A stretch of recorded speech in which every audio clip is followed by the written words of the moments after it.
数十公分的积雪覆盖道路、车辆，民众一边铲大雪一边下。暴风雪肆虐美国东部，不仅造成大塞车，处处都可看见车辆打滑及相撞意外。Some of these buses, these city buses, didn't have the chains around the tires to get through the snow. But again, this is something you'd expect, George, in December, in January, not mid-November. 突如其来的大雪让超过24万户家庭停电，学校停课，还有数人因故丧命。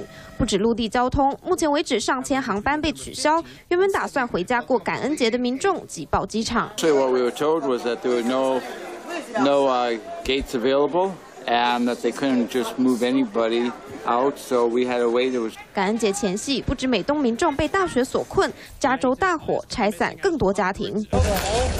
气候助长大火，灾情仅被控制不到一半，超过60人丧命，更有超过600人失踪。虽然部分地区未来1周可能会有降雨，但专家警告，雨若来得太急，可能造成另一波灾害。Like putting paint down on top of a piece of wood, the water doesn't soak into the wood.